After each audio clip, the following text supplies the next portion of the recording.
Velkomin til fundar, það er 43. fundur, sveitarstjórnarráðsþings Ytra. Ég er settur, ég er alltaf sem við fundar bóð. Hversu vel? Takk fyrir.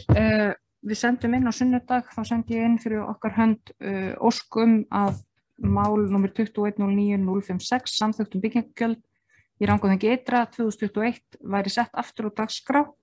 Það hefur ekki verið gert og bara ítreka ég beiðni að það sé sett aftur á dagskrá. Við vísum til liðar nr. 17 þar sem að erindi og fyrirspurning koma fyrir varðandi þessa fyrirspurn og beiðni. Þar sem hægt að ræða byggingarleyfisgjöldin. Ágúst, gjörðu svo vel. Já, bara Stefán. Fyrir ekki, ég ætlaði bara að það, vil ég ekki að því að við ítrekum beiðni og þið hafnið því þá. Við vísum á lið 17 til umræðu þessi mál.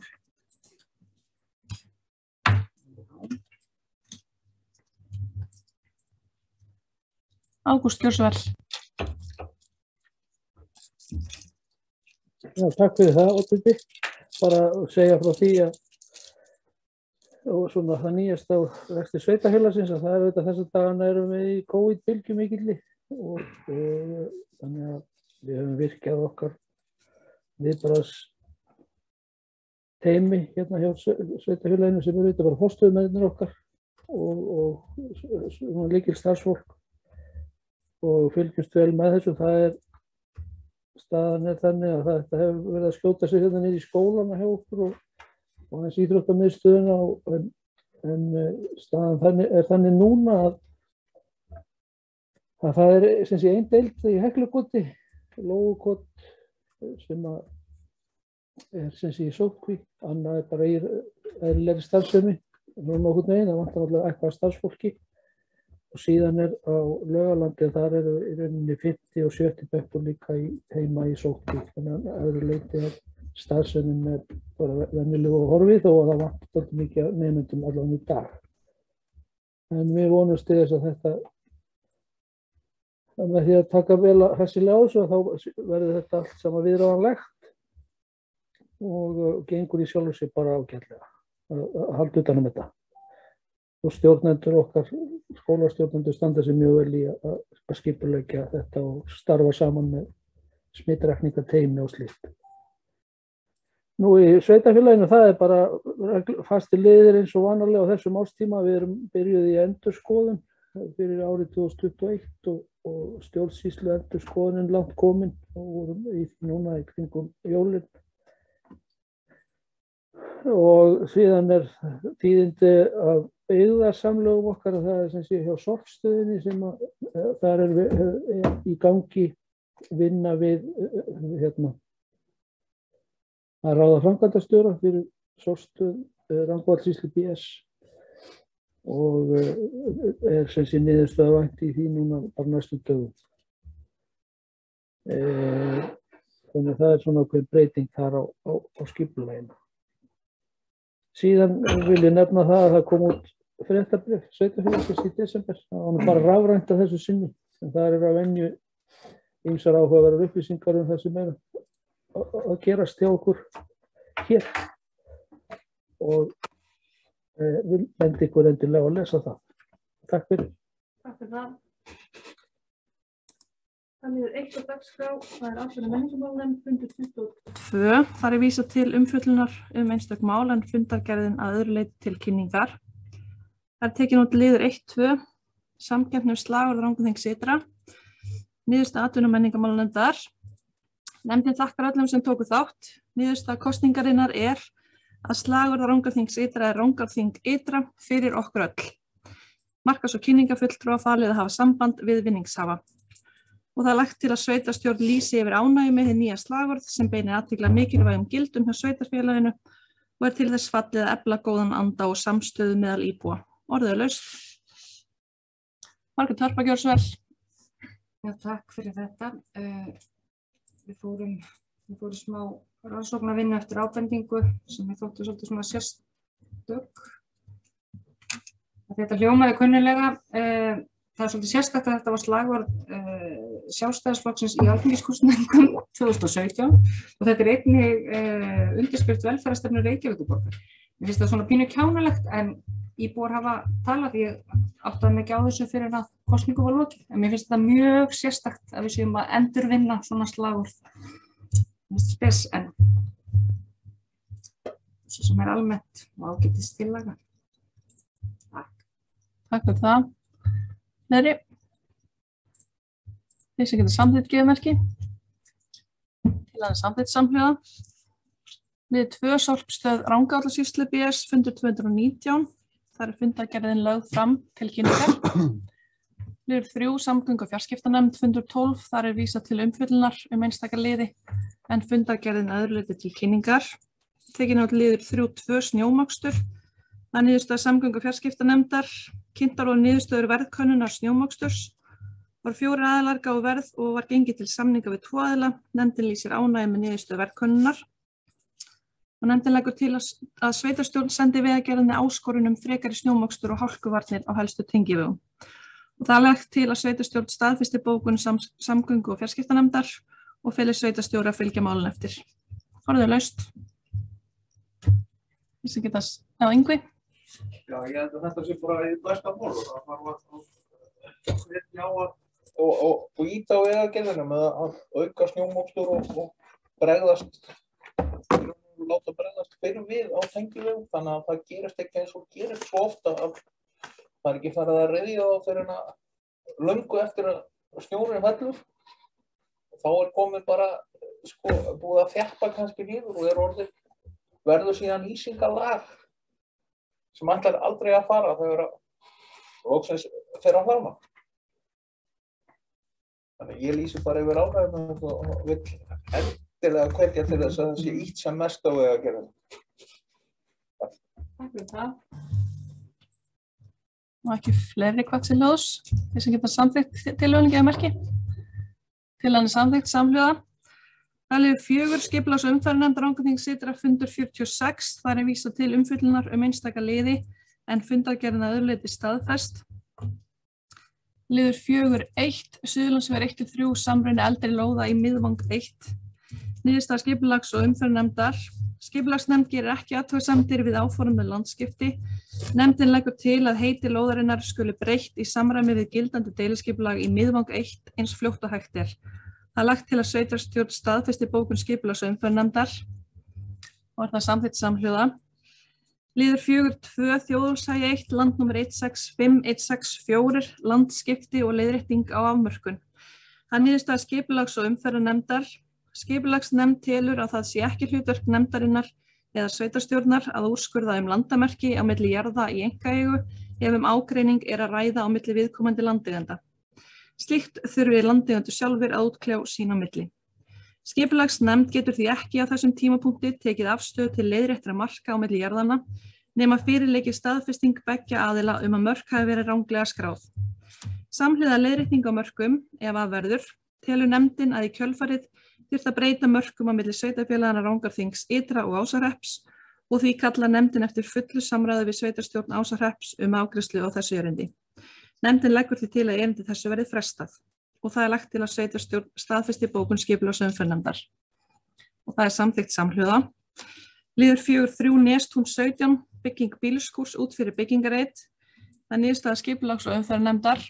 Skipulagsnefnd gerir ekki athugasemdir við að byggt verði út fyrir byggingareiti að lóðumörkum við Helluvaðsveg. Nú þegar hefur verið gróðursett heilmikið af trjám og runnum þannig að útsýni er þegar skert. Fjarlægð frá lóðamörkum að Helluvaðsvegi er jafnframt meiri en hefðbundi getur talist og því engin fyrirstaða til að heimila byggingar út fyrir reit. Nefndin leggur til að áform umsækjanda verði samþykkt og jafnframt leggur nefndin til að sveitarfélagi ráðist í gerð deiliskipulags eða hverfisskipulags fyrir Nestúnssvæðið á allra næstu misserum.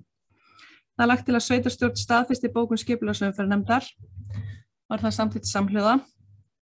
Liður 4.4 Landsnet Rímakotslína 2. Það er jarðstrengur frá Hellu að Landeyjafjöru. Niðurstaða skipulags- og umferðarnefndar. Skipulagsnefnd telur að greinilega sé brugðist við þeim áhrifum sem umrædd framkvæmd kunni að hafa á umhverfi sitt með þeim hætti að ekki verðum veruleg neikvæð áhrif að ræða. Skipulagsnefnd telur að fullnægjandi grein sé gerð fyrir framkvæmdinni í framlagðri greinagerð með tilkynningunni. Umhverfisáhrif hafa verið lágmörkuð með fullnægjandi mótvægisaðgerðum. Skipulagsnefnd telur því að umrædd framkvæmd skuli ekki háð mati á umhverfisáhrifum. Nefndin vill árétta að framkvæmdin háð framkvæmdaleyfi samkvæmt 5. grein reglugerðar framkvæmdaleyfi nr. 772/2012. Það er lagt til að sveitarstjórn staðfesti bókun skipulagsumferðarnefndar og það samþykkt samhljóða. Liður 4.5 Uxahryggur 2, landnúmer 211-028, deiliskipulag. Það er niðurstaða skipulags- og umferðarnefndar. Skipulagsnefnd leggur til að veitt verði heimild til deiliskipulagsgerðar. Nefndin telur að tillagan samræmist stefnu aðalskipulagsins og því sé ekki þörf á kynningu lýsingar. Nefndin samþykkir fyrirliggjandi tillögu og leggur til að hún verði auglýst samkvæmt 41. grein skipulagslaga nr. 123/2010. Og það er lagt til að sveitarstjórn staðfesti bókun skipulags- og umferðarnefndar og það er samþykkt samhljóða.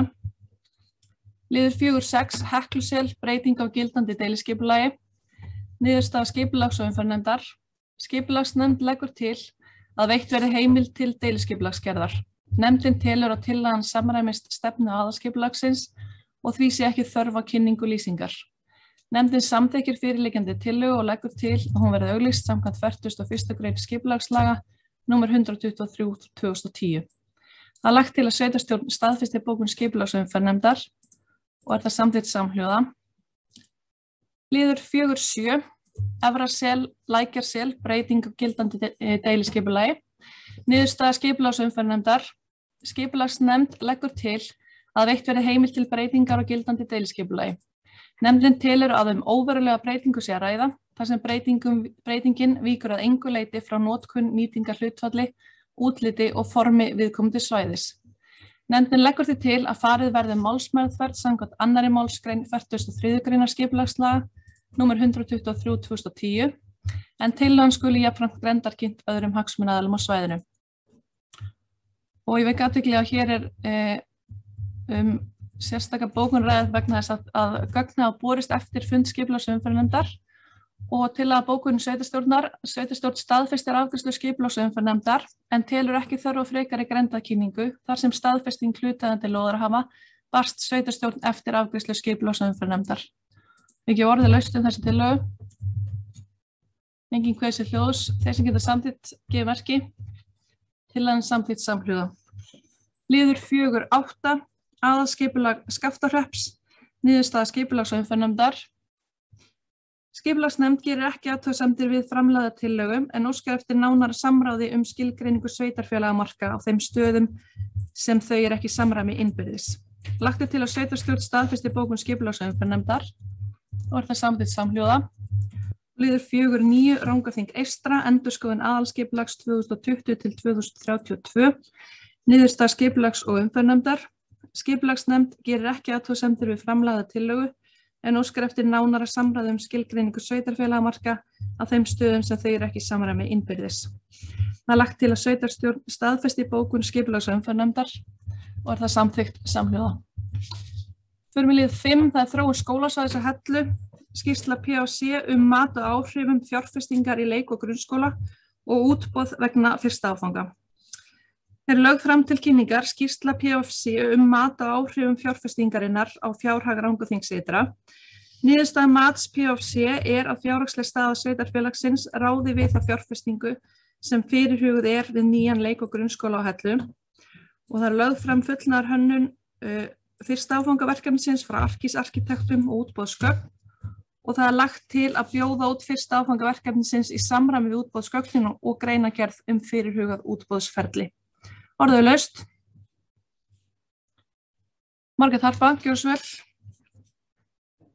Já, takk fyrir þetta. Það er bara ánægilegt að sé að tókast áfram. Bara minna á að það væri, við þurfum að passa okkur að uppfæra vel efni á heimasíðu þróun skólasvæðis.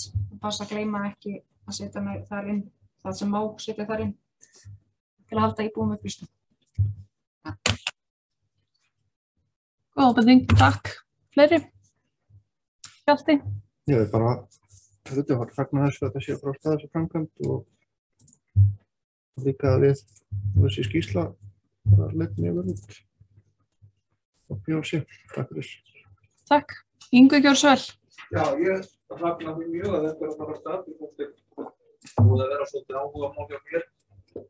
Undanfarin 8, síðan ég fór að koma þessum sveitarstjórnarmálum að sjá þessi skólamál kláruð af því að það bara svo mikilvægt upp á framtíðina fyrir unga fólkið að geta haft skólamálin í lagi og aðbúnaður sé góður fyrir börnin. Og svo náttúrulega verðum við bara að gæta okkar í framhaldi af því að halda gjaldskrám eins neðarlega eins og við getum á öllu sem snýr að því fyrir fólk að setja stað hjá okkur. Við megum náttúrulega ekki halda þeim of lágum en við verðum að gæta okkar í öllum hækkunum. Eins og ég hef reyndar minnst á áður. Að við verðum að reyna að gera þetta sem mest aðlaðandi samfélag fyrir fólk að setja stað. Unga fólkið okkar að koma heim. Takk fyrir. Takk fyrir það. Það er ekki fleiri hvattir hljóðs þeir sem geta samþykkt þessa tillögu á bókum vinstast gefið merki. Tillagan samþykkt samhljóða. Það liður 6 gjaldskrá þjónustumiðstöðvar 2022 til afgreiðslu. Það er lagt til að sveitarstjórn staðfesti gjaldskrá þjónustumiðstöðvar fyrir árið 2022. Orðið laust. Margrét Harpa, gjörðu svo vel. Takk. Kannski bara aðeins að fara yfir í hverju þessu hækkun felst. Og það er líka eitt í gjaldskráni sem að kannski hefur verið en mér finnst eiginlega svolítið óeðlilegt og okkur finnst óeðlilegt að það vera að hafa neðst í gjaldskráni þann texta að öllum vinna fyrir fyrirtæki, einstakling og félagasamtök er samkvæmt gjaldskrá. Við skiljum ekki alveg að þjónustumiðstöð eigi að vera að vinna fyrir aðra en sveitarfélag. Okkar, finnst það svolítið sérstakt, þannig að við skiljum ekki alveg af hverju þessi lína er þarna neðst í gjaldskráni. En ágætt að opna hana þess að fara yfir. Takk. Takk fyrir það. Þetta eru allavega vísitölu hækkun. Ágúst, vilt þú eitthvað útskýra? Þetta er bara vísitölu hækkun. Eins og við höfum verið haft hana. Og ástæðan fyrir því þetta er núna í janúar, það er nú bara, þannig hefur það verið. Þetta er svona einhvern veginn, þetta er svona innri gjaldskrá, þannig að það hefur ekki verið lögð áhersla það að hún væri endilega með í desember. En það er engin sérstök ástæða fyrir því hún er í janúar, hún hefur bara verið það. Var reyndar hér áður fyrir ekkert samþykkt sérstaklega. Það var sveitarstjórn, var þetta bara svona, hvað ég á að segja, vinnugagn svona innan hús, en það er bara að gera að hafa þetta líka upp á borðinu og samþykkja þetta. Þetta er ekki áhrif á fjárhagslega niðurstöðu sveitarfélagsins eða samstæðinu, þetta er bara innri tilfærslur. Og ekki hugsað til þess að vera í almennri vinnu út í bæ, sko. En þessi lína hefur við þarna lengi komið til þess að við þurfum að gera eitthvað út af einhverju sem er nú ekki mjög oft, held ég. Og þá er það bara samkvæmt gjaldskrá. Þannig að þetta hefur verið mjög lengi og búið að samþykkja það í bak og fyrir. Takk. Takk fyrir það. Fleiri ekki hvað sé hljóðs. Þeir sem getur samþykkt, gefið merki. Tillagan samþykkt samhljóða. Liður 7 gjaldskrá fyrir Rangaljós 2022 til afgreiðslu. Þar er lagt til að sveitarstjórn staðfesti gjaldskrá 2022 fyrir Rangaljós, orðið laust. Ágúst, gjörðu svo vel. Ég vil bara skýra það út af hverju við taka þetta fyrir. Þessi gjaldskrá var búin þannig út að hún var sem sé bara með innbyggðum, sem sé það er vísitölu hækkun á hverju ári. Það var hins vegar ekki alveg nógu skýrt orðað. Að það væri neysluverðsvísitala og síðan hvaða grunn er miðað við. Þannig að það er bara að vera að skerpa á því, en hún hefur verið vísitölu tengd. Það er engin breyting á gjaldskráni önnur. Takk fyrir það. Þessi getur samþykkt þess tillögu gefið merki. Tillagan er samþykkt samhljóða. Liður 8 er erindi frá Jósef Benediktssyni sorpurðun. Frágangur sorpurðunar í landi Varmadals árum áður. Það er tillaga að bókun að sveitarstjóra verið falið að taka saman gögn málið og leggja fyrir sveitarstjórn á marsfundi. Orðið laust. Yngvi, gjörðu svo vel. Já, sko, ég verð náttúrulega að kenna það að þetta er eitthvað sem ég til dæmis hafði ekki hugmynd að hefði farið fram á sínum tíma, sko. En við erum þarna getum við að tala, miðað við eins og hann segir frá í bréfun, að þá getum við að tala þarna talsvert mikið magn. Er það ekki rétt hjá mér? rétt skilið hjá mér, sem hafi verið urðað þarna.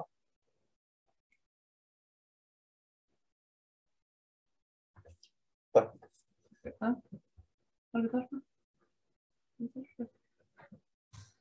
Já, kannski ítreka svolítið, þetta mitt kemur, það var aðeins einhver á þessu núna í vor, sveitarstjóri svona, mann ekki utan funda eitthvað þess að það var einhver á því að þetta væri í farveginum. Mér svona furða mig á því að þetta hafi verið ítrekað, eins og samkvæmt bréfi eða innsendu erindi, þá hefur ítrekað verið rætt við frammámenn í sveitarfélaginu, held ég að þessi orðað. Eins og segi, ég hef ekki heyrt af þessu almennilega fyrir bara núna. Mér finnst þetta mikill tími, ég velti fyrir mér af hverju þarf alveg 2 mánuði til þess að afla gagna. Þetta mörg gögn sem þarf? Og hvaða gögn verið að sækja eftir? Hefur eitthvað fundið það út? Hvað þarf að sækja til? Hverju við að leita eftir? Hvers vegna þarf 2 mánuði til að afla gagna í þessu máli sem virðist vera að sveitarstjóri hafi vitað af ansi lengi? Takk fyrir það. Ég held að sé nú einmitt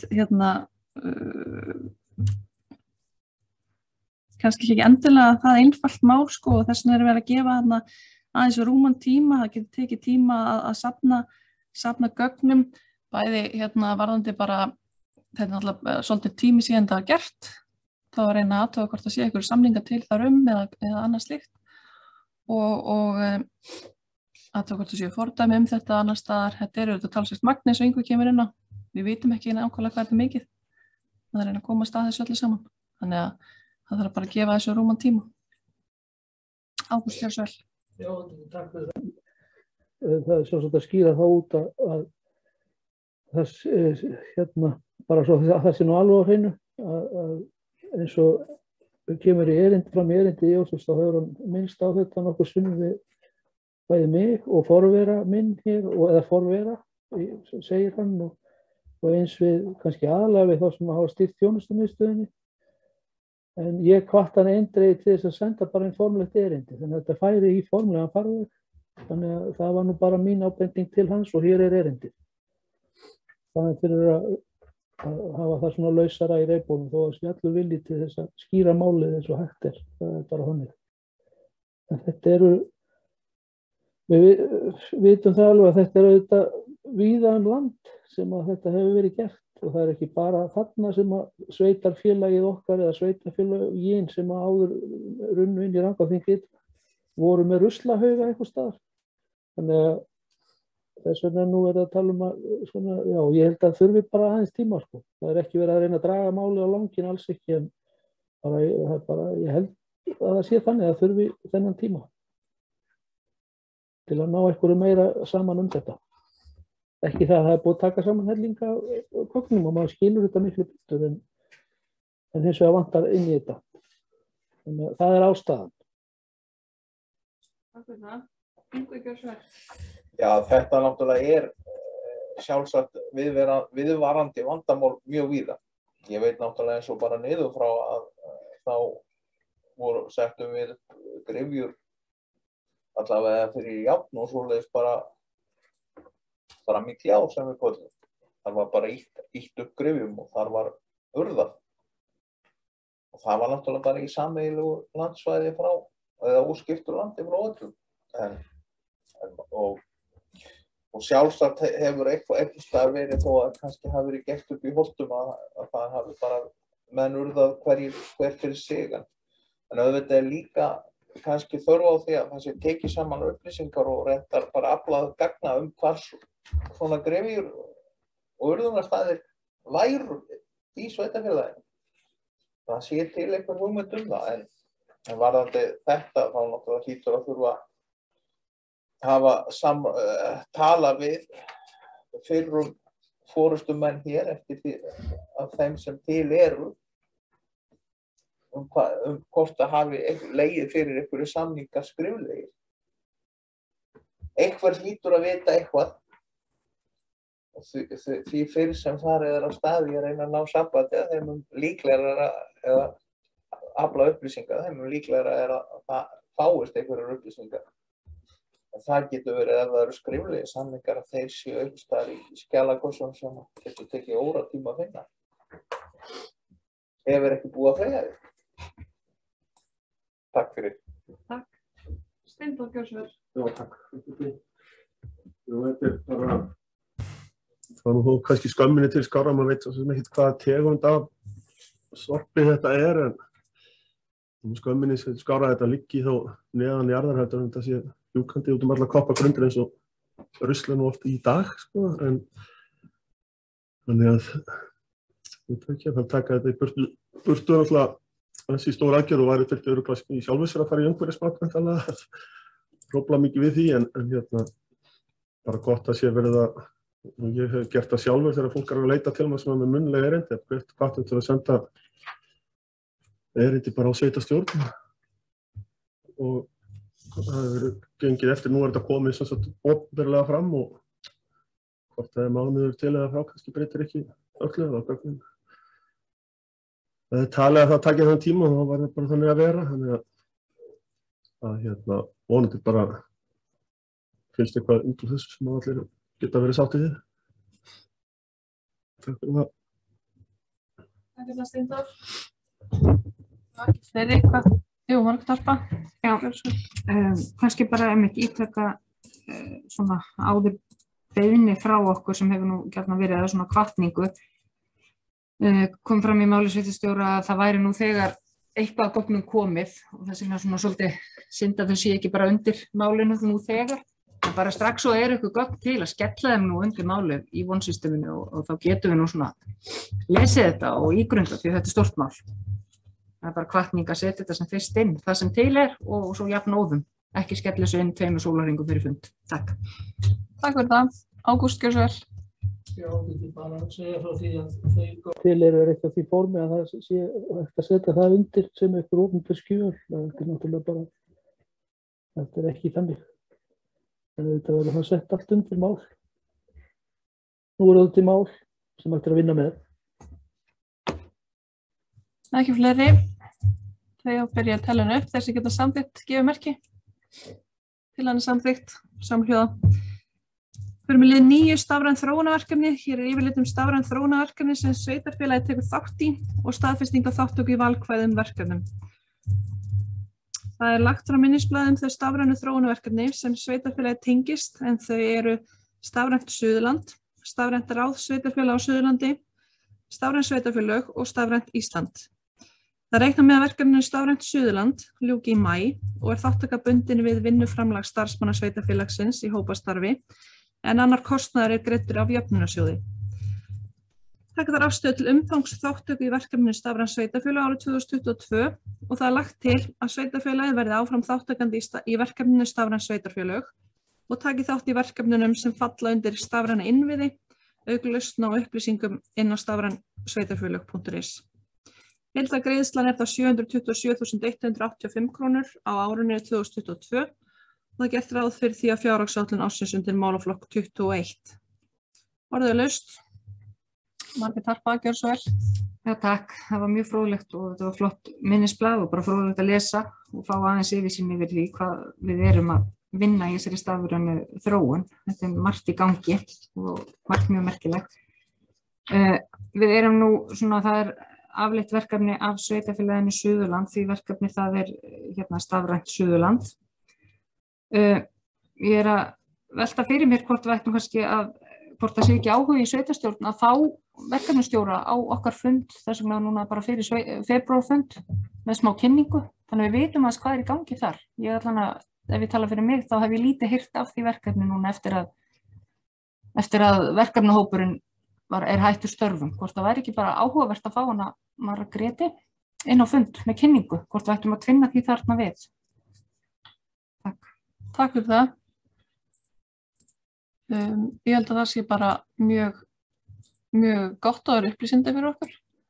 Að fá að vita hver staðan núna akkurat á verkefninu. Og við getum bætt því við bókunina. Það öll samþykkt því. Það eru fleiri sem vilja taka til máls þessa tillögu bókun. Þessum lið. Svo ekki, þá biðja ykkur að gefa merki ef þau eru samþykkt tillögunni. Tillögunni samþykkt samhljóða. Liður 10 samningur við N4, það tilboð þáttagerð og umfjöllun í sjónvarpi. N4 EHF ætla að hefja 9 samstarf við sveitarfélög og fyrirtæki á Suðurlandi og óska eftir samstarfi við sveitarfélagið. Það er lagt fram minnisblað markas- og kynningafulltrúa málið og það er lagt hér til að ganga samningi við N4 fyrir árið 2022 að upphæð 1.600.000. Verkefni þetta rúmast innan fjárhagsáætlunar og færist af 2/3 hlutum á menningarmál og 1/3 á kynningamál. Orðalaust. Nei, Hanna Haraldur, gjörðu svo vel. Bara fagna því N4 sé komin aftur í þáttagerð hérna á Suðurlandi og ég held að þetta getur bara verið mjög spennandi fyrir okkur að taka þátt í þessu. Takk fyrir það. Takk fyrir það. Margrét Harpa, gjörðu svo vel. Já, tek undir það. Það er áhugavert að vera að vinna efni hérna og ég held að mitt áhorfa N4 sé svolítið að aukast. Eitt sem er að velta fyrir mér sé að sveitarfélög hefur fundið með forsvarsmönnum N4 núna milli jól og nýárs sýnist mér. Er eitthvað að vita hvenær áherslan er að vinna þessi innlegg og eins líka hefur sveitarfélagið eitthvað markað sér stefnu hver eigi að velja viðmælendur og hvernig fer sú vinna fram? Erum við eitthvað höfum með í ráðum eða er þetta alfarið bara á höndum þáttagerða manna og hvenna? Er eitthvað vitað það? Takk. Takk. Ágúst, gjörðu svo vel. Já, þetta get skipt það út. Ég átti mjög góðan fund með framkvæmdastjóra N4 milli jól og nýárs, já, hún var reynda búin að vera í sambandi áður líka en sem var undirbúið verkefni og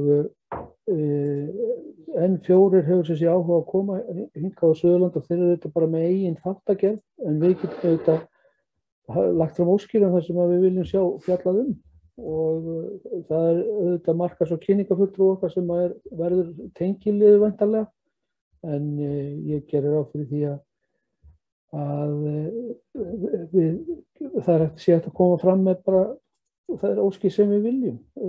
Sko, þetta mun örugglega dreifast á bara á allt árið en gert ráð fyrir því að þetta byrji mjög fljótlega en svona þessi þættir sem að þarna er verið að leggja upp með við auðvitað bara stýrum því eða sem sé leggjum til einhverjar óskir hvað við sjáum í þeim efnum. Ég var aðeins funda með markas- og kynningafulltrúa okkar þetta og hann hefur til dæmis mjög mikinn áhuga á því að það verði líka í sumar þegar verða þessar hátíðar okkar eins og flughátíðin, landsmótið, töðugjöld sem verða vonandi næsta sumar sem dæmi að það væri áhugavert að fá umfjöllun það en það er bara allt opið í þessum efnum. Ég ger líka ráð fyrir að vera snjallt að bara nefndin okkar, menningar og atvinnumálunefnd myndi fjalla það hvað væri sniðugt að beina augum að. En þau eru sem sé sjálfstæð í sinni þáttagerð og sinni umfjöllun í sjálfu sér. Þau eru ekki bara þau fjalla hlutina á sinn hátt og reyna að gæta hlutleysis í því. En þarna líka tækifæri þar sem var í kosningar í vor með einhverjum hætti að koma á framfæri þá hvað ég var að segja áherslumálum í sveitarfélaginu með þeim hættu auðvitað að það sé ekki hallað á neitt í þeim efnum en það er ekkert búið að móta þetta meira. Það verður það gert bara strax í framhaldinu. Og að gera nýta nefndir okkar til að fjalla þetta, finnst mér. En sem fyrsta skref þá myndi ég virkja markas- og kynningafulltrúa og fá hann til að velta þessu fyrir sér og koma kannski með fyrstu tillögur sem við myndum svo geta fengið bara til að skoða þess að næsta fundi eða biðrafundi eða hvernig sem það er. Takk. Takk Ágúst. Ingvi, gjörðu svo vel. Já, ég held að þetta sé bara hið besta mál á mörgu leyti og kannski vantar okkur aðeins að koma frá okkur efni inn í umræðina inn á sem sýnir áhugavert efni úr sveitarfélaginu. Það hefði verið gaman að koma meir úr sögun okkar inn á hinum ýmsu tímabilum og við eigum það marga í raun og veru áhugaverða staði sem tengjast hinum og þessum köflum úr sögunni miðöldum og okkur vantar þáttagerð líka hvað að gerast, hvernig við erum að byggja upp. En ég svo kannski ekkert mjög spenntur fyrir einhverju í kringum fyrir kosningar. Eitt sérstaklega að vera að blanda einhverju svoleiðis, við eigum bara að taka svona almennt á því og hvað, já við erum nú held ég öll, hvar sem við stöndum í pólitík eða öðru, þá held ég að við séum nú öll að stefna að sama markmið að byggja upp gott samfélag og sveitarfélag fyrir það íbúana. Það allavega tel ég eiga að vera á markmiðið okkar en við þurfum líka að auglýsa sveitarfélagið eins og við getum út á við. Og það náttúrulega þannig að efni sem birtist á þessum sjónvarpsstöðvum að það horft á það. Og því meira efni sem við komum inn okkur og frá okkur að því betur. Takk. Steindór, gjörðu svo vel. Já, óttið ég bara tek undir orð sveitarstjóra og Yngva með þessi atriði en til að eðlilegt náttúrulega okkar sérfræðingur, markas- og kynningarfulltrúi sjá þetta en mæli með því náttúrulega að svo sveitarstjóri sagði að nefndin okkar sé þá líka alltaf svona vel inn í þeim hugmyndu sem hann hefur málefnið. Takk fyrir það.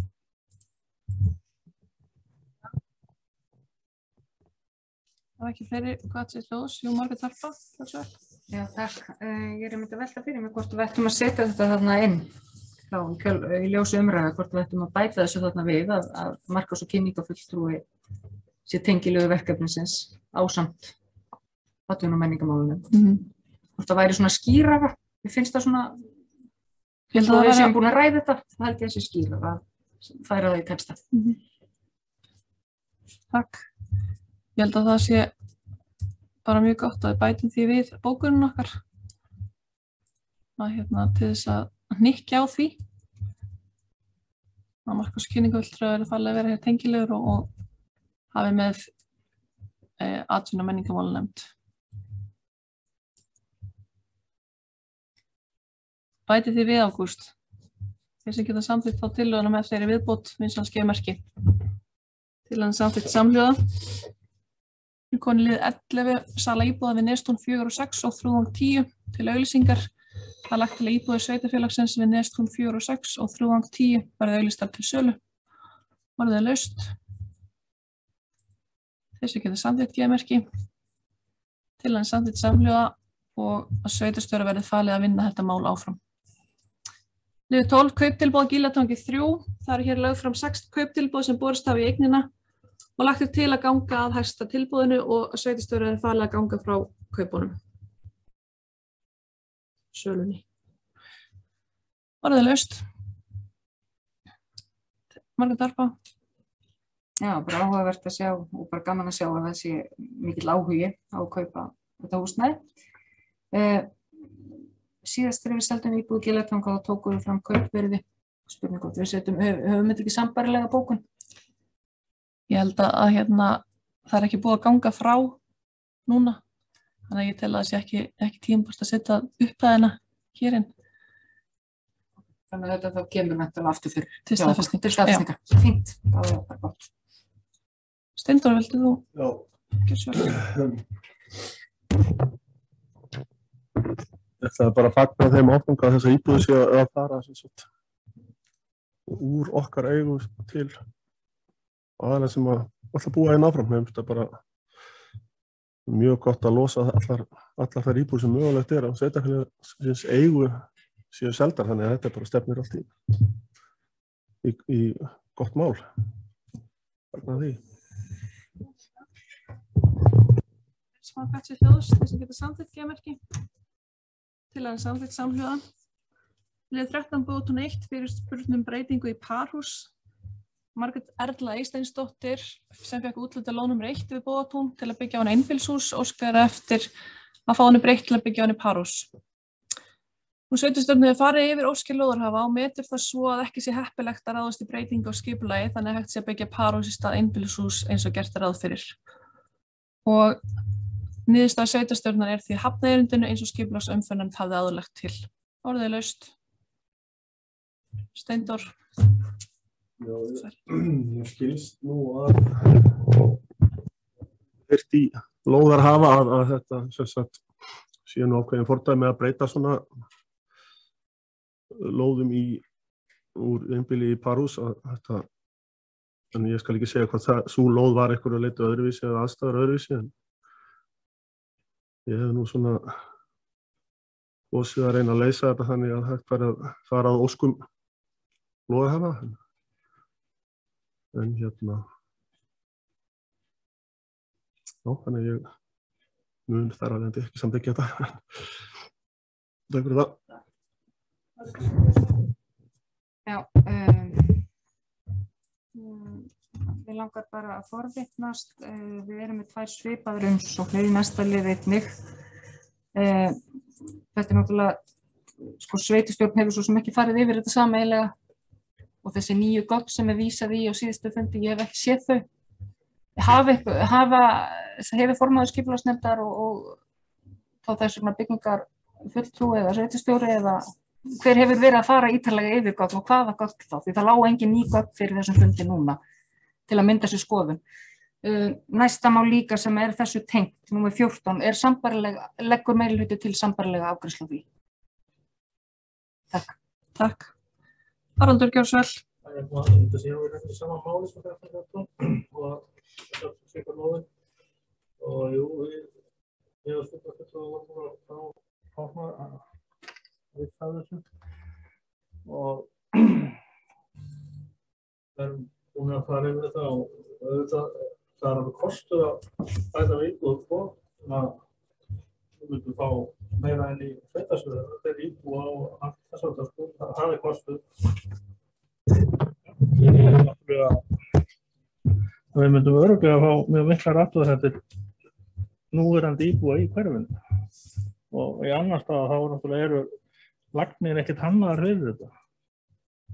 Hvorki vatn, skorp eða ljósleiðari. Nú rafmagn sennilega ekki heldur. Þannig að þetta yrði nokkuð mikið rask og kostnaður við þessar breytingar. Fyrir utan að það tæki náttúrulega mjög langan tíma að koma þessi gegnum skipulagsferli breytingum. Þannig að við vorum bara á síðan að halda okkur við fyrir afgreiðslu málsins að svona þessu samanlögðu og vissulega séu kostur í þessu en ókosturinn eru stærri. Takk fyrir. Mikrofónin hérna og ég get alveg, þetta er örugglega bara eftir bókinni þessi afgreiðsla skipulagsnefndar og það er allt gott það að segja en það er svolítið mikið hjá formanninum af efum og hefðum. Ég skilst að þetta sé þannig að þetta hefði í rauninni verið bara einbýlishús eða parhús af svipaðri stærð og einbýlishús og í rauninni breytingin hefði verið veggur á milli þannig að ég held að svona lagnir og annað hefði getað við sameinast í einni og farið þannig út í götu, ég er ekki fullur af það, en allavega ef að fólki sem sækir á lóðinu hefði viljað breyta þessu, þá hefði þetta auðvitað mátt fara bara allt í gegnum þetta sem að formaður skipulagsnefndar segir og láta bara reyna á það og það er kannski bara orðið það mikið mótmæli þessu hefði þá verið þannig vísað frá en í rauninni hefur ekki verið reynt á hvort að afstöðu annar íbúa og svona eins og ég segi, það er eiginlega lóðarhafans bara að ákveða það hvort hann vilji það en þetta er kannski ekki æskilegt að sé verið að hræra mikið svona í skipulagi en þarna eftir því sem ég hef séð þetta mál þá er rauninni breytingin á stærð parhúsins ekkert ósvipuð einbýlishúsinu og þannig að ég hefði viljað bara sjá þá láta reyna á það sko og bara kostnaði að forsendu þeirra sem sækja þetta. Já, þetta er bara að skýra út að gögnin eru bara tölvupóstur frá nákvæmlega sami tölvupósturinn og fylgdi með erindinu til skipulagsnefndar. Það er bara alveg nákvæmlega eins nema hann var sendur síðan á sveitarstjórn 9. desember, sama dag og við vorum á sveitarstjórnarfund.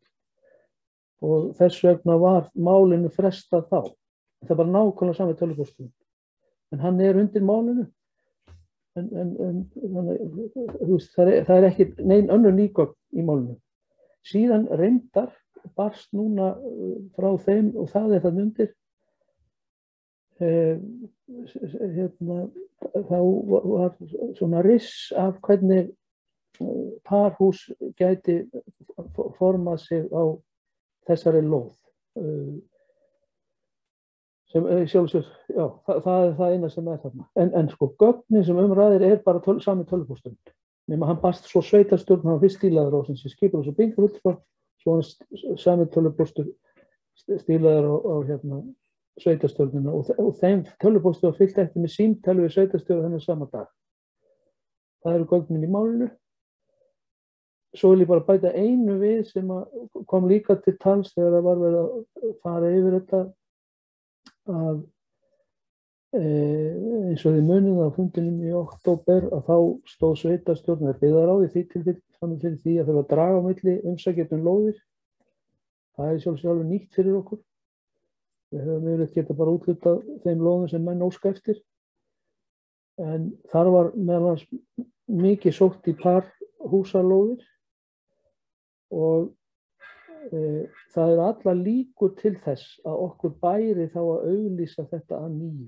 Ef þessu væri breytt í parhús, þá þurftum við að auglýsa þetta að nýju. Því að þannig er það bara svo því sér til haga haldið.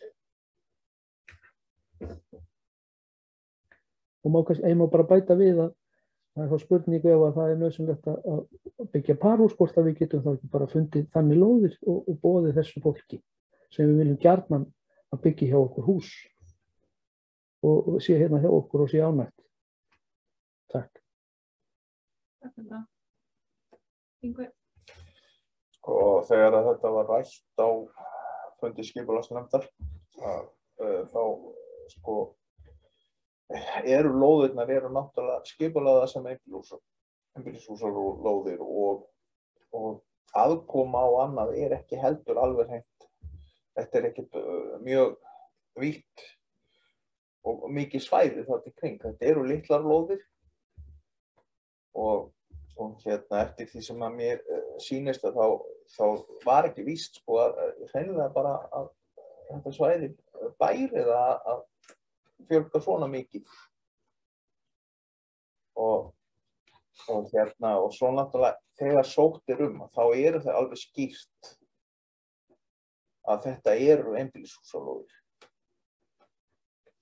Þannig að spurningin, ef við förum alltaf að sköpka til, hvað þá næst þegar verður fengin einbýlishúsalóð og er úthlutað, þá allt í einu kemur tillaga að, heyrðu, ég vil fá að byggja blokk.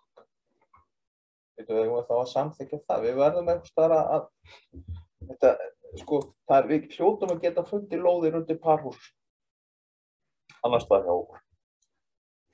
Við verðum einhvers staðar við verðum að skoða líka umferðina og við þurfum að vinna þetta sem deiliskipulag fyrir þetta svæði sem við vorum að leggja til í skipulagsnefnd. Og við getum eiginlega ekki hrært of mikið í þessu nema að vera búin að mynda heildstæða skoðun á þessu. Takk. Takk. Haraldur. Og þið tekundu með sveitarstjóra og Yngva, við erum náttúrulega bara að koma til móts við þetta fólk með því að bjóða þeim parhúsalóðir hérna. Það þið geta sæst á. Vonum bara það gangi. Takk fyrir. Ekki fleiri gott til hljóðs, Margrét Arpa. Ég ætla að óska bara eftir fundarlið og þannig við afgreiðum þetta. Fundarlið, samþykkt.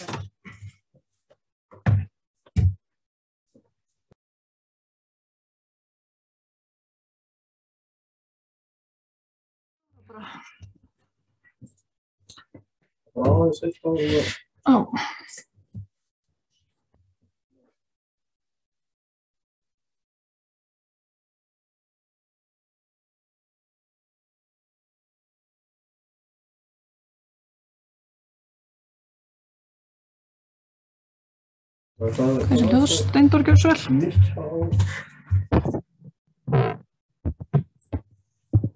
Í tengslu við þetta sem við erum að greiða atkvæði þá í aðalskipulagi okkar þá þetta svæði Bógatum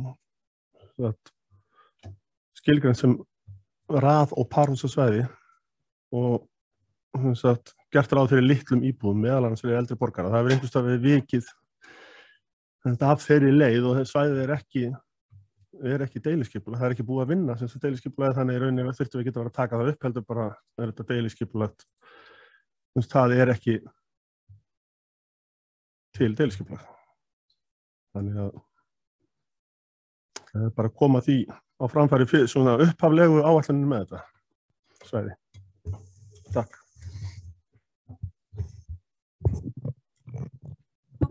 Þá sem geta sendið þessa tillögu að gefa merki. Á móti. Tillagan samþykkt með 5 atkvæðum. 2 sitja hjá. Liður 14, Bógatún 2, fyrirspurn breytingu í parhús. Erla Bryndís Birgisdóttir sem fekk úthlutað lóð númer 2 í Bógatún til að byggja á henni einbýlishús og óska eftir að fá henni breytt til að byggja á henni parhús. Sveitarstjórn hefur farið yfir óskir og lóðar hafa og metið það svo að ekki sé heppilegt að ráðast í breytingu á skipulagi, þannig hægt sé að byggja parhús í stað einbýlishús eins og gert ráð fyrir. Niðurstaða sveitarstjórnar því að hafna erindinu eins og skipulagsumferðarnefnd hafði áður lagt til. Orðalaust. Steindór. Þetta sama í rauninni en því það í rauninni kom bara þessi tölvupóstur þar sem umsækjendur mótmæltu því að hefði afgreiðslunni en það kom ágætis sem punktar hérna frá formannunum áðan og sveitarstjóra, þannig að til dæmis það hefði nú kannski hjálpað til við einhver leyti afstöðuna, svona minnispunktar frá af því að það var einhvern veginn að ég var náttúrulega ekki á fundinum 9. desember en svona ég las út úr honum og það var semst að rök styðja þetta eitthvað frekar en þetta bara kom tölvupóstur og síðan líður þessi mánuður og þetta bara afgreiðsla skipulagsnefndar bara haldið við hana sem alltaf í lagi þannig séð en það var greinilega ekkert það var talað eitthvað sem segir formaðurinn en það kom ekki svona minnispunktar fyrir okkur hinn allan ekki mig sem ekki í þessari nefnd það bara svona það sem ég vil koma á framfæri. Takk. Það bara lagt hér fram á fundi rökin fyrir þessu. Þeir sem geta samþykkt tillagan gefa merki. Á móti. Tillagan samþykkt með 5 atkvæðum 2 sitja hjá. Liður 15 skráðu störf sem verkfall nær ekki til. Það lýsti samanber lög númer 129/2020. Til að sveitarstjórn staðfesti samhljóða skrá yfir störf hjá sveitarfélögum sem verkfall ná ekki yfir. Orðalaust. Þessi geta samþykkt eins og að gefa merki. Tillagan samþykkt samhljóða. Liður 16 auðlindastefna. Undirbúningur á vinnslu auðlindastefnu. Það lagði fram upplýsingar frá sveitarfélögum sem hafa sett sér auðlindastefnu. Heitir hún ýmist auðlindastefna, orku auðlindastefna eða umhverfis auðlindastefna. Og það er lagt til að vinna við auðlindastefnu hefjist haustið 2022 áður en vinna við endurskoðun atvinnu- og nýsköpunarstefnu hefst og að stefnurnar verði svo unnar saman og tilbúnar í nóvember 2022. Orðalaust. Haraldur.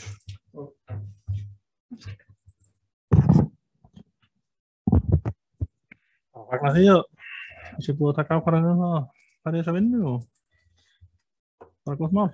Takk fyrir þetta. Fleiri, Ingvi gjörðu svo vel. Já, ég bara mjög ánægður með að þetta skuli hafa farið af stað. Við töluðum nú þetta fyrir svolítið síðan að koma þessu verkefni á og lögðum það til og ég bara mjög ánægður með þetta. Ég tel að þetta sé í raun og veru grundvallarplagg, grundvallarstefna fyrir framtíð okkar hér að eiga til bæði skráðar auðlindir okkar, það sem við teljum auðlindir, hvernig við ætlum að vinna úr því og hvaða möguleika fólk sér í kringum þær auðlindir og svo náttúrulega verðum við og líka skiptingu því það er ýmislegt auðlindir og sem að í dag ekkert kannski hugsað en við þurfum að skrá menning og saga og fleira. Ekki bara orka eða eitthvað álíka eða vatn. Þetta er líka menningin og sagan. Þetta þarf að skrá og þetta er bara grundverður, held ég í framtíðinni, grundvallar vinnuplagg fyrir sveitarstjórnir. Takk. Takk fyrir það. Það er fleiri kvartir hljóðs, þeir sem geta samtidig til að það gefa merki. Það er samtidig samlega. Liður 17, Margrét Elba. Já, takk fyrir bara ánægilegt að við vitum sjá ljósið mánuði síðar. Okkur langar aðeins að bóka hérna við þennan lið. Já.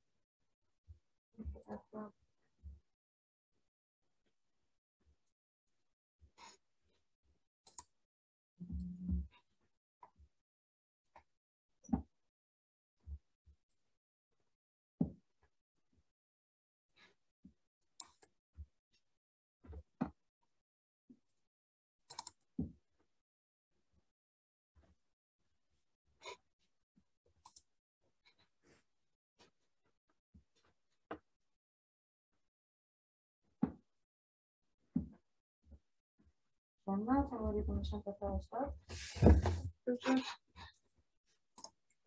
Bókun álista. Fulltrúi álista fagnar framtaki fulltrúa D-lista að gera tillögu álista auðlindastefnu að sinni, en fulltrúi álista lögðu fram tillögu þess efnis og síðasta funda sveitarstjórnar 9. desember 2021 sem þá var hafnað af meirihluta D-lista. Fulltrúi álista benda á niðurlag fyrir tillögu og telja að vöndu stjórnsýsla sé að fresta úthlutun auðlindasveitarfélagsins þar til vinnu við auðlindastefnu er lokið. Og undir þetta ritum við Margrét Elba, Steindur og Ingi. Takk fyrir það. Liður 17. Erindi og fyrirspurnir frá álista. Það er fyrirspurnir gatnagerðargjöld.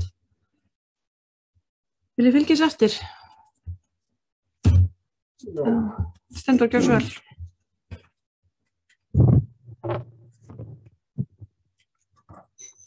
Þetta er svona geta þess að við vildum að þetta yrði tekið upp þetta mál sem var samþykkt byggingagjöld sem var afgreitt á fundi 14. október og sem sagt svona það sem þetta var lagt svolítið fram eins og þetta væri svona minniháttar breytingar og tiltektir þá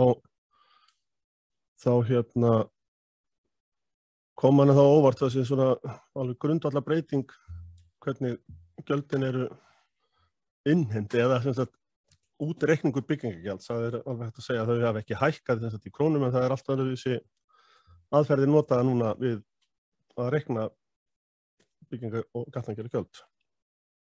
Og á okkar mati, allavega þeim sem ekki voru í þessari vinnu undirbúningsvinnu, þá í kynningu sveitarstjóra þá fannst okkur, mér allavega að það ekki koma nægilega skýrt fram að eftir breytingu þá yrði innheimt eftir sem sagt leyfilegri hámarks nýting á byggingarrétt í staði sem hefur verið áður að innheimt eftir raunstærð hverju sinni á byggingu. Og það sem sagði sveitarstjóri, þetta væri lítilsháttar breyting, flokka og einfalda byggingarleyfisgjöld og lítilsháttar hækkun væri að ræða. og meðan náttúrulega tók þetta bara eins og oft, það oft verið að svona uppfæra gjaldskrár og samþykktir og maður hélt að þetta væri svona hefðbundið en það var ekki til dæmis nein breyting á þriðju grein A-lið sem að kveður á hvernig útreikningar eru á byggingargjöldum. Það kemur ekki fram þar í skjalinu sem var svona vinnuskjali. En þessi breytinga innheimt eftir hámarks byggingamagni á lóð leiðir til í sömu tilfellum 20% hækkana á byggingargjöldum og yfir 100% í sömu tilfellum. Okkur langar svona bara til að heyra það frá oddvita bara hvernig þetta mál sem þetta vaxið. Það kemur inn á borðsveitarstjórnar einhvers staðar frá, líklega þá meirihluta eða byggingarfulltrúa sveitarstjóra, ég veit ekki hvernig þetta byrjar með. Og það er bara ágætt að rifja upp svona fyrir fólk. Helstu breytingarnar í nýju samþykktinni og hvernig hún hugsuð og hvaða þýðir fyrir væntanlega húsbyggjendur. Og mér langar bara til þess að spurja, því ég má nú ekki beina spurningum til allra bara oddvita, hvort að kjörnir fulltrúar hafi ekki þessi grein fyrir að byggingargjöld af einstaka húsum myndu kannski hækka úr 4 milljónum upp í 7 milljónir við þessa breytingu. Þegar að var að samþykkja endurskoða byggingarlega samþykkt. Takk. Ég ætla að bæta við þess að ég allavega við álistum við áttuðum ekki á þessu gríðarlega hækkun og ég hefði ekki og við samþykkt þetta svona.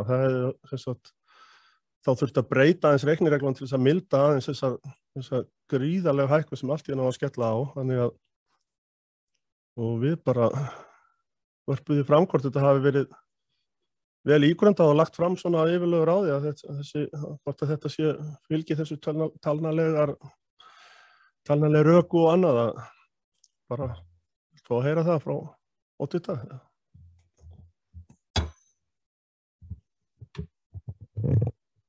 Það stendur.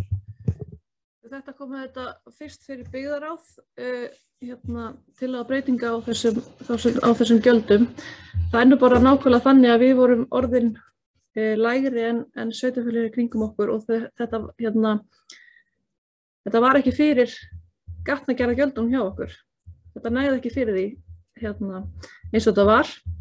Þess vegna ráðist í þessa breytingu. Og það er auðvitað leitt að heyra að fulltrúar hafa ekki áttað sig á breytingunum en þetta kemur auðvitað fram í því skjali og því sem var samþykkt hér á fundi sveitarstjórnar í október og farið var reyndar ágætlega yfir hér fyrir fulltrúa. Varðandi innheimtu þá var því líka breytt formin á því en það er hins vegar eftir sem áður hægt að semja greiðsla á þessum gjöldum til alltaf 2 ára en það sem er breytt auðvitað að við erum núna að innheimta 5% staðfestingargjald sem óendurkræft og það er bara fyrir kostnaði við vinnu, það er alltaf kostnaður við úthlutun lóða og annað slíkt. Það er eðlilegt að sveitarfélagið fá eitthvað inn fyrir sína vinnu. Vil eitthvað bæta við? Yngvi.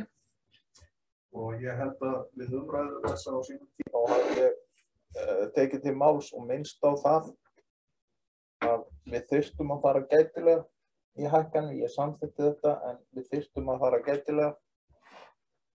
Og ég tel þau orð standa enn. Við megum náttúrulega kannski ekki að gera þetta að hækka 100% og ég persónulega tel óeðlilegt að ef að byggingareiturinn er 1000 fermetrar og það er byggt 150 fermetra hús að þú að borga af 1000 fermetrum. Það finnst mér mjög óeðlilegt en sko ég ætla bara að ítreka þá skoðun mína að við þurfum að gæta okkar í öllum hækkunum. Við megum alls ekki fara út í það að hækka neitt umfram. Við þurfum að gera þetta varlega bara upp og það að það er nógu erfitt fyrir fólk að byggja í dag. Og það er þeirra hagur sem að við eigum að bera fyrir brjósti líka. Takk. Þú getur það líka að við erum núna bara í takt við bara með sveitarfélög. Við vorum að fara eftir svokallaðri féleiðum. Við erum núna að innheimta eftir A-leið sem þess framkvæmd byggingamarkmið, leyfðu byggingamarkmið. Þetta til þess að við höfum fyrir bara gatnagerðin ekki sjálfur. Ágúst. Já, ég ætlaði sjálfsög bara að segja það sama þú, ítrykka það. Það auðvitað ástæðan fyrir þessu að verið að skoða þetta og þetta var lagt fyrir það. Þetta var bara rekið með tapi, þessi gatnagerð og lýsir sér í því að mann klára ekki götur og leggja ekki almennilega gangstéttar og ljósastöðra og þetta tekur allt óra tíma og það bara vegna þess að það ekki til fjármuni fyrir því. Við getum ekki notað aðra fjármuni en það sem innheimtist af gatnagerðargjöldum í rauninni í þetta. En það alls ekki verið að setja þetta eitthvað upp í hæstu hæðir. Við erum alltaf langt frá því sem að nágrannar okkar þegar fyrir vestan til dæmis að innheimta, þannig að það ennþá þannig. Og það mjög langt síðan að sem að við skoðuðum náttúrulega bara gatnagerðargjöld og byggingargjöld bara all land og vorum með það til kynningar á þessum byggðarráðsfundi sem er nefndur hér bara upp á skjá og þannig að það auðvelt að sjá þar að við erum leyfilegt að innheimta til dæmis 15% af viðmiðunar verði en við erum þarna í 7,5-8 en það eru sveitarfélög sem innheimta þetta bara alveg í botn og mjög langt síðan að þau sveitarfélög það eru áratugir síðan að A-leið var notuð við innheimtu en ekki B. Það í sjálfu sér bara formið á innheimtunum í rauninni. Innheimtu þetta svona bara strax í upphafi. Það það sem breyting og kannski hrukku einhverjir við þegar það var en til að milda það þá geta með samið að greiða þetta á 2 árum.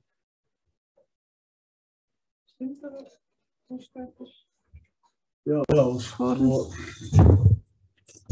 í rauninni eins og þetta kemur fram núna þá það alveg hægt að fara í langar umræður þetta sem hefði í rauninni hafa verið haldnir vinnufundir af minna tilbyrni í sveitarstjórn. Það eru svo margir punktar sem að koma fram bara þegar að bygginga sem að byggja það ástæður alltaf fyrir því kannski að við innheimtum eftir B-leið. Það þurfti til langs tíma að gefa afslætti. Það búið að vera að gefa afslætti 50% afslættur fyrir austan Reykjagarð og gatnagerðar afslættir hafa tíðkast og líklega munu verktakar sem bara kannski eðlilegt að þeir fái.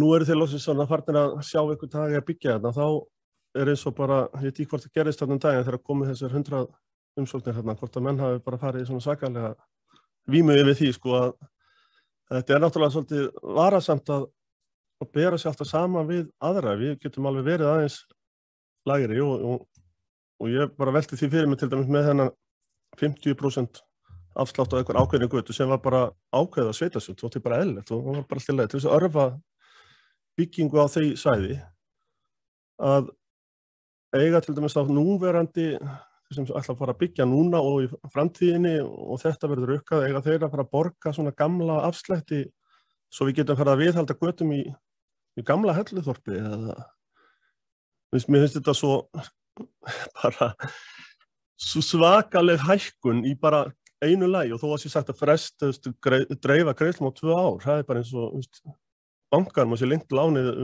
10 ár með 20 ár, þú þarft að borga, það breytir því ekki, þetta hækkar kostnaðinn og aðeins sem maður getur að fara hérna öllu rökin í einhverjum klukkutíma umræðum að þá til dæmis Kjarralda, það kemur tilboð í hana upp á minnum innan við 27 milljónir hlutur sveitarfélagsins og ef það reiknar byggingargjöldin samkvæmt þessu nýju reiknireglu þá eru þau 60 að gefa sér svona normal stærð sem við farað, þá eru líklega 60 eitthvað milljónir, 64 milljónir og kostar það virkilega 30 milljónir að klára það og ef það kostar svona, þú vilt greinilega verið mörg ár síðan sveitarstjóri að tapa á gatnagerð hérna. Þá ætlum við allt í að fara að láta þetta framtíða fólk bara borga og ekkert að dreifa því á milda þetta kannski á næstu árin að hækka þetta Það við hægt að fara ýmsa leiðir, við hægt að lækka þessi 0,4 eða við getum hægt að fara í 0,3 til þess að draga niður upphæðina. Ég finnst þetta bara, það kom bara, já það er bara dæmi af ákveðinni lóð sem kostaði að mig minni 4,2 fyrir breytingu, fór upp í 7,4 minnum mig. Það er bara það er bara staðfest að það er bara byggingafulltrúi og það er bara rétt reiknað hjá okkur og það finnst mér alveg, það er notað oft orðið gríðarlegt hérna, ef það er einhver tíma tilefni til að nota það er það akkurat núna, þetta er antal gríðarleg hækkun á einu bretti og mér finnst að við þurfum ekki kannski að fara alveg í einhverja svona að halda það að fólk ætla að fara að hrúa sérna á hellu. Við erum bara með þannig til dæmis þjónustustiga við miðum við Hvolsvöll. Við þurfum bara kannski að hafa allan að gæta okkur að fara ekki hærra og það voru allir sammála þegar Yngvi tók til máls á síðasta fundi að fara hóflega í þessi gjöld og ég myndi segja ef þetta er alveg nauðsynlegt svona að það þyrfti minnst að taka þetta upp og dreifa þessu reikniði reglum þannig á einhver ákveðin ár þannig að þessu svona smá fyrirværi. Það er búið að núna að skila einhverju lóðum, ég skal ekki segja hvað það tengist þessu, og skila 2-3 lóðum eftir þetta, ég veit ekki hvort það tengist þessu verði, en ef verktaki myndi borga þetta verð, þá myndi þetta kannski breyta úr 8 milljónum í 16-17, sem að kannski breytir forsendum verktakans fyrir að byggja. Og eins og þessi allir þessi afsli, ég veit ekki hvort það sé bara 1-2 einhverjir Jónar hérna út í bæ sem þurfa að borga þetta og aðrir fá einhverja afslætt eftir samkvæmt þessari 9. grein byggingarreglugerðar eitthvað sérstakar aðstæður. Það getur vel verið að það verður eiginlega að vera að þetta sé svona gagnsætt að það sé það bara allir að greiða eitthvað ákveðið gjald.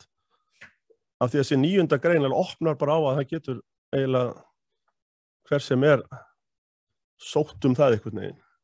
Að það sé ekki einhvern veginn bara handvalið hver fær þetta og þetta er líka bara spurning, það er búið úthluta lóðum fyrir þetta.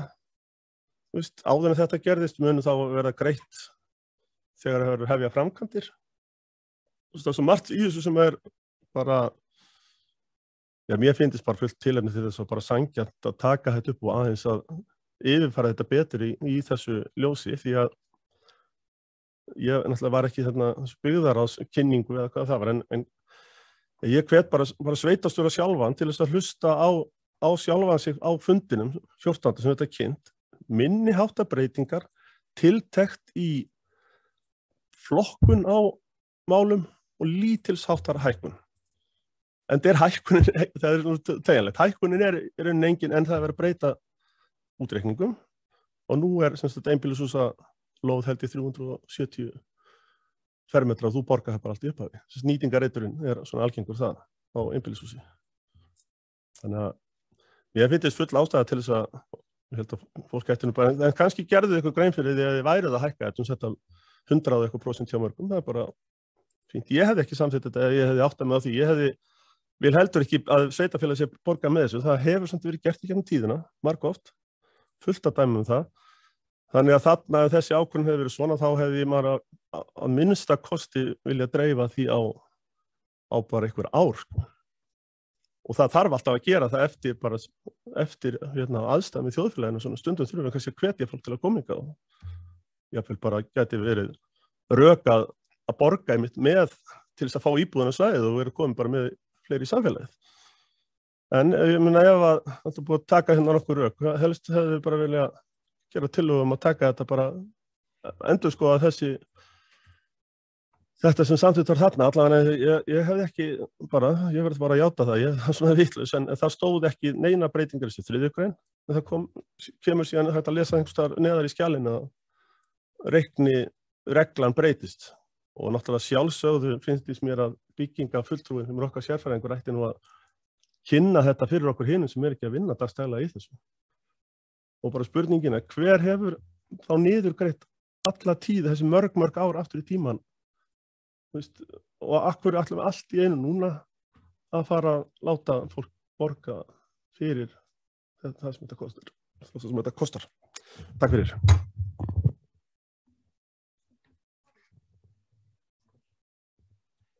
Ágúst Gjósvar? Bara stutlega sem sé, en þeir sem hafa niðurgreitt þetta í gegnum tíðina eru náttúrulega bara íbúar í Rangárþingi ytra. Það er ekki aðrir sem að búa til tekjur, jú fáum tekjur úr jöfnunarsjóði og svona, en aðalega er það bara íbúarnir.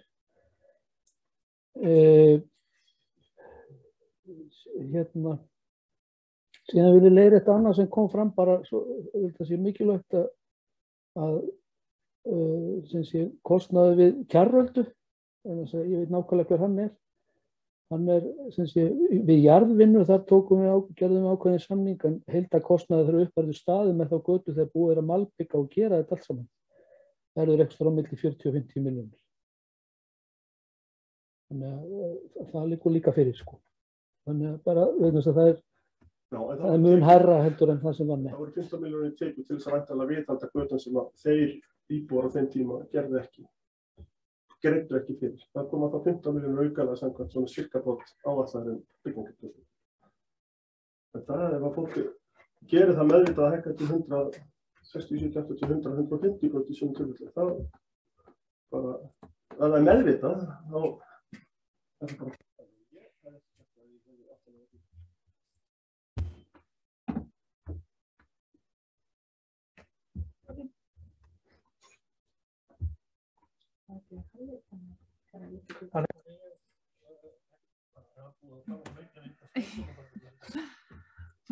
Já, það skal ég taka máli. Já, ég get viðurkennt mistök með það að ég las þetta ekki út. Við fjöllum afar lítið þetta í byggðarráði, verð ég að segja. Við ræddum þetta örlítið á ágústfundi, við ræddum þetta ekkert á septemberfundi og við áttum enga vinnufundi með þetta. Þannig að væntanlega hefur sveitarstjóri og byggingafulltrúi unnið. Ég veit ekki hverjir hafa unnið þetta, en ég gerir ráð fyrir að sveitarstjóri og byggingafulltrúi hafa unnið þetta. Við höfum ekki unnið þetta eitthvað dítelað. Mér finnst bara mjög áhugavert, við óskuðum eftir að fá yfirlit greitt gatnagerðargjöld, lóða, og þá var það vonandi, leggja næsta fundi sveitarstjórnar greinilega. Við héldum að þetta væri nú bara nokkuð auðfundið, þetta væri hægt að sækja þetta úr bókhaldi sveitarfélagsins, en það kannski þarf einhver tíma, þannig að ég myndi eiginlega óska eftir að fá þetta bara byggðarráðsfundi til að maður geti lesið aðeins þessar upplýsingar. Þannig að spurning hvort að sveitarstjóri treysti sér að vinna þetta fyrir þann tíma. En þannig sem ég segi, mér finnst líka sko, ég áttaði mig ekki á því að það væri þessi sko, nýtingarhlutfallið, ég veit alveg hvað það er og svona þess aftar. Lóðirnar hérna eru mjög stórar og mér finnst bilun ef að nýtingarhlutverk að hámarks fermetraverð hérna til dæmis í Langholtunni, að hámarks leyfilegt byggingamagn á húsum, þeir byggir 330 til 400 fermetra einbýlishús. Það er ekki margir sem er að byggja þetta á einu bretti. Ég held að það sé ekki meðal stærð íbúðarhúsa hérna út á sandi eða hérna í þorpinu. Þannig að kannski þurfum við bara að endurskoða aðeins þetta nýtingarhlutfall. Ef við ætlum að fara alltaf að rukka eftir þessu hámarks byggingarleyfilegu magni. Þannig að það er kannski eitt sem því að þessi hækkun er svakaleg. Hún er svakaleg þegar maður áttar sig á henni. Og mér finnst hún vera of mikil. Og það er eins og sveitarstjóri talaði hérna áðan að raunkostnaður gatnagerðargjöld við Kjarröldu væri þarna 40 til 50 milljónir þegar allt væri komið með malbikun og öllu. Við erum búin að reikna með það miðað við hámarks byggingamagn á Kjarröldunni, að þá er sveitarfélag að fá með 65 milljónir inn í gatnagerðargjöld. Og akkur eru að taka meira fyrir heldur en þetta. Þannig að mér finnst þetta bara áhugavert. Ég hlakka bara til að fá þetta yfirleitt og þá get ég aðeins hringt þetta. Mér finnst þetta hættulegt að hækka þetta svona svakalega og ég óttast að eins og Steindór kom fram að við förum að fólk fara að skilin lóðum, einfaldlega því að þetta er bara of hátt, þetta er of mikil hækkun. Þess að forsendur lágu ekki fyrir þegar fólk kom inn umsóknum, allan að margir hverjir, einhverjir jú, en ekki allir. Takk. Er ekki búið að ganga frá samningu við alla lóðarhafa, ég veit. Jú, ég get alveg staðfest við það, bara búið að ganga frá greiðslusamningum við alla aðila sem eru með lóð. og margir búin að borga bara. Haraldur Björnsson. Já, ég var að velta fyrir mig þessi upplýsingar okkur hana, ég veit ekki hvort að menn hafa gert ekki grein fyrir því að það getur vorið tafsjón, sko, því að samt að þessu bókhaldur bara komið á héraðsdómi. Þetta hefur ekki nóga tíma til þess að stöða það og við nóga pengum til þess að borga fyrir það. Það er það sem við viljum þetta á. Takk fyrir það. Ágúst Björnsvel. Já, þetta er í hug, sko, við getum kannski haft bókunina sem sé á næsta fundi byggðarráðs eða sveitarstjórnar bara eftir því hvað þetta gengur hratt. Það er ekki vilji til annars en að fá þessar upplýsingar. Þetta er við Ingvi Björnsvel. Já, ég ætla bara að ítreka það sem ég sagði á það með hækkanirnar. Við þurfum að gæta okkar. Því að við verðum að vera með þannig að fólk hafi áhuga á að koma, að við megum ekki sjálf gera það dýrt. Það er nógu dýrt í dag að byggja. Við þurfum að fara gætilega. Takk. Steindór. Já, ég held bara sko að sjálfsögðu þarf bara að taka tíma á þess að sé verið að það getur verið að borga aukalega, það er bara að fólk hefur tíma í þetta en sveitarstjóri væntanlega finnur þetta út bara gegnum byggingafulltrúa, allavega eins og þetta er núna kerfið þá sækja allir rafrænt og allar afgreiðslur rafrænar þannig að hluti og vonandi bara stór hluti af þessu ætti að vera bara hægt að keyra út í kerfinu. Þannig að og það er svona til þess að halda því til haga, þetta vill maður að fólk að þetta sem mest greitt af þeim sem byggir en að ætla að fara að láta allt í einu fólk núna að borga með þessar rosalega hækkanir og eftir sem sveitarstjóri segir að þetta sé 45 milljónir þá er þetta þarna jafnvel 20 milljónir sem stæðu út af sko, sem væntanlega fer þá í að niðurgreiða fyrir aðra. Nú það er þarna til dæmis hverfi út í nú er verið að gera svona átak sem bara gott mál að flytja hesthúsin út á Sand sko, það mun eitthvað kosta að gera sem sagt götur eða sem sagt skólp og það þó það sé sjálfstætt alltaf annað takst í að ná húsbyggingum og þar er einmitt eitthvað svona því að sveitarstjórn á nú að afgreiða allar þessar 9. grein hérna undan þá voru eitthvað en það er svona bara í lóð sem er laus bara það bara sveitarstjóri gefur ykkur upplýsingar um það þar inn á heimasíðunni hvað það sé þannig að þar til dæmis ég segjum það að það sé borgað undir balans, þá erum við bæði að náttúrulega greiða hesthúseigendur sem eðlilegt er fyrir að flytjast út á Sand og síðan væntanlega þessir íbúðar og þar með taldir þessir íbúðar sem er að borga yfirverð fyrir lóðina eða fyrir raunkostnaði, meira en raunkostnaðir. Þeir eru þá líka að taka þátt í því sem hluti sveitarsjóði. Þannig að ég er ekki að segja það eins og ég segi, það getur vel verið að þetta sé allt satt og rétt. Þetta kom ekki fram í máli sveitarstjóra í kynningunni 14. Ef hann hefði sagt mér að þetta myndi þýða 100% hækkanir í ýmsum tilfellum, þá ég held að hefði enginn okkar samþykkt það sko, en getur vel verið að þið hafi verið svona vel meðvituð hvað þetta myndi þýða. En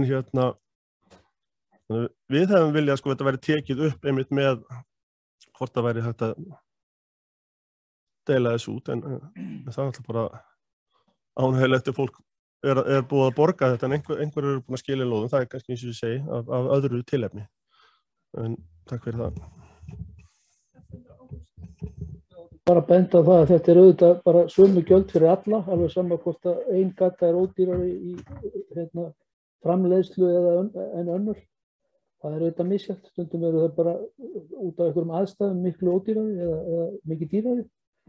Þannig að það er ekki að taka bara einhverja eina götu og finna út hvernig það kom út og á þess að líta bara heildarmyndina. Þannig að það er nú það sem við vorum að skoða og gerðum fyrir uppni. Allt öldukverfi bara og það sem er á eftir að leggja þar á götum og þetta sem er í gangi hjá okkur. Svo vil ég líka minna á það að við sem er náttúrulega risastórt mál og við samþykktum öll samhljóða líka þegar við vorum að ganga frá þessu að það sé heimilt að leggja sem sé 30–70% álag á gatnagerðargjöld þegar okkur finnst þess þurfa eða þegar við erum með lóðir sem okkur finnst verðmætar eða eitthvað slíkt. Það þetta mjög stórt mál, en það eitthvað sem hefur verið gert í Reykjavík, Hveragerði, Selfossi mjög lengi og þá til að mæta auknum kostnaði út af einhverju sérstöku. Við getum tekið Bjargshverfið sem dæmi sem mér finnst mjög líklegt að menn muni skoða hvort það ekki að vera með svona álagi, bara vegna þess að við þurfum að koma, það eru svona nýjir innviði sem þurfa að koma þar og við ætlum að byggja hjóla- og göngubrú við Ytra Rangá sem hluta af þessum innviðum og þetta þarf alltaf að standa undir því. Þannig að það var náttúrulega, mér fannst það mjög stórt mál. Ég vona að fólk hafi tekið eftir því að við samþykktum það. Takk. Takk fyrir það. Yngvi? Já, það með að bera okkur saman kannski við Reykjavík og höfuðborgarsvæðið, þar held ég nú að byggingarreiturinn séu nýttir alveg nánast út í ystu æsar, sko. Þannig að það kannski ekki alveg sambærilegt og hjá okkur og það kannski spurning hvort við þurfum þá eða gefa lóðarhöfum valmöguleika á að minnka byggingarreitina, sko, eða byggingarreitir eru svo stórir en húsi helmingi minna. Þetta er bara spurningar sem við þurfum að velta upp.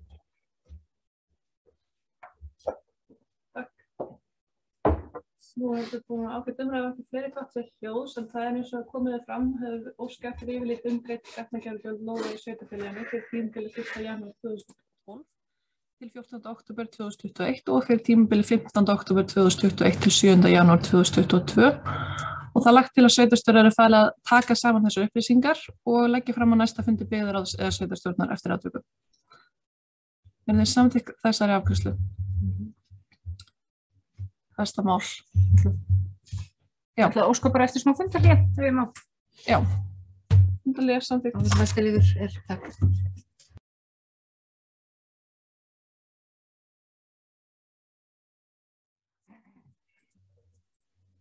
Það er ok. Við höldum áfram.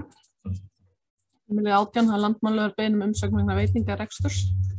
Egill B. fyrir hönd sýslumannsins á Suðurlandi, hann óskar eftir umsögn vegna beiðni Sverris Kristinssonar fyrir hönd Fjallafangs EHF rekstrarleyfi til reksturs veitingastaðar í flokki 2, tegund E, í söluvögnum félagsins í Landmannalaugum í Rangárþingi Ytra. Hér er lagt fram minnisblað byggingafulltrúa vegna endurskoðaðrar umsögnar rekstrarleyfi. Ástæða þess að umsögnin var tekin til endurskoðunar var svo ábending sýslumanns að samkvæmt 3. málsgrein 24. greinar reglugerðar nr. 1277/2016 með síðari breytingum skal í umsókn tilgreina fastanúmer og skráð heiti þeirra fasteignar þar sem fyrirhuguð starfsemi mun fara fram.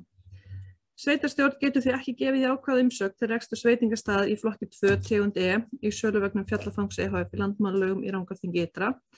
Þar sem húsnæði með fastanúmer ekki til staðar fyrir slíka starfsemi, samanber 3. málsgrein 24. greinar reglugerðar veitingastaði, gististaði og skemmtanahald nr. 1277/2016 með síðari breytingum. Sveitarstjórn gerir það engar athugasemdir við rekstur veitingastarfsemi í flokki 1 eins og verið hefur undanfarin ár og hefur jafnframt gefið út tímabundið vínveitingaleyfi þegar óskað hefur verið eftir því. Orðið laust. Steindór, gjörðu svo vel.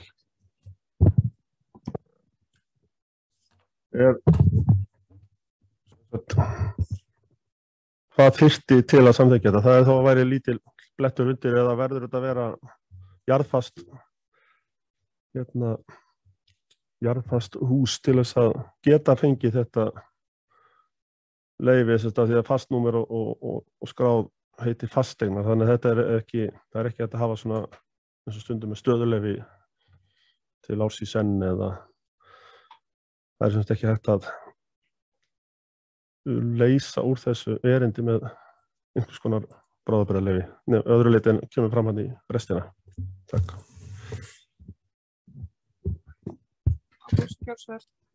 Já, ótuti, við erum búin að reyna að finna þær leiðir og það er náttúrulega alltaf gefið út stöðuleyfi og við erum ekkert að hika við það.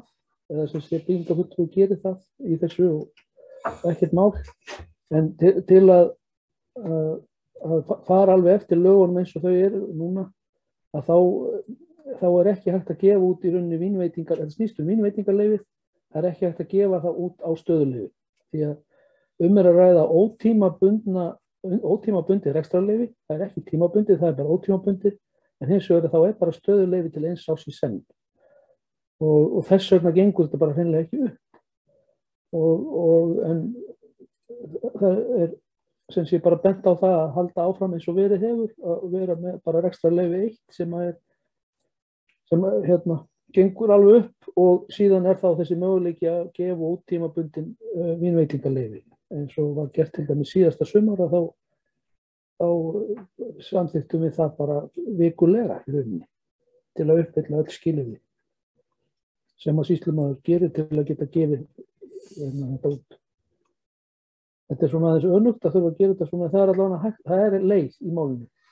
En síðan ef það ætti að vera fasta númer sem að sér auðvitað fyrir sér í framtíðinni, og þessir aðilar auðvitað sjálfsögðu getur vonandi vilja vera með þennan rekstur áfram hann frá, en þá þyrfti bara að gefa út byggingarleyfi fyrir þá fastir sem ætti að reka viðkomandi starfsemi í, og það þá kallað til dæmis torgsöluhús eða eitthvað slíkt, og fær fastanúmer og máli leyst, og þá það í samræmi við deiliskipulagi sem hefur tekið gildi hjá okkur, en það þetta ennþá verið að klára umhverfismat. Þannig að það í rauninni ekki farið að vinna eftir því en þó ekki farið að gefa út byggingarleyfi. Þannig að það mun alltaf þurfa að fara í gegnum það þegar að því kemur, en þangað til að þá virðist þetta vera eina leiðin að fylgja rekstrarleyfi 1 og fá síðan bara tímabundin áfengisleyfi. Þannig að þetta bara í samræmi við lögin. Takk að vorst yngvegjörðsverð. Já, mér langar bara að forvitnast í framhaldi af þessu. Mikil vinna eftir enn í umhverfismati þarna frá? Reikna með að það komi núna með vorinu. Það klart með vorinu. Ekki fleiri. Þeir sem geta samþykkt geðmerki til hann samþykkt samhljóða. Og þá liður 19 samband íslenskra sveitarfélaga, fundur númer 904, þar fundargerðir lögð fram til kynningar. Liður 20, heilbrigðiseftirlitið stjórnarfundur 214, þar fundargerðir lögð fram til kynningar, og sömuleiðis liður 21, það stjórnarfundur 215 á heilbrigðiseftirlitinu, fundargerðir lögð fram til kynningar. Liður 22. Það fundargerðir lögð fram til kynningar á SEL, liður 23, SARS, fundur 576, fundargerðir lögð fram til kynningar, 24, kjörinna fulltrúa greiðslu fyrir nefndastörf til upplýsingar vegna varamanna, upplýsingar lagðar fram til kynningar, liður 25, breytt skipulag barnaverndar, það bréf frá sambandinu, íslenska sveitarfélaga, lagt fram til kynningar. Og liður 26, öldukverfi gatnagerð, það til kynningar skýrslar á verkfundum, og liður 27 gatnahönnun rangabökkum, einnig verkfundir til kynningar, liður 28 viðbragðs- og aðgerðaáætlun vegna COVID-19, ýmsar upplýsingar COVID-mál, hér lögð fram til kynningar, og svo liður 29 og 30, erindi vegna skólavistar í sveitarfélagi annars vegar og umsókn leikskóladvöl utan leiguheimilis sveitarfélags. Þetta trúnaðarmál sem við tökum utan upptöku á þeim afgreiðslu þeim loknum og undirritun og yfirlestur undirritun fundargerð. Þá segi þessum fundi slitið, slökkum upptöku.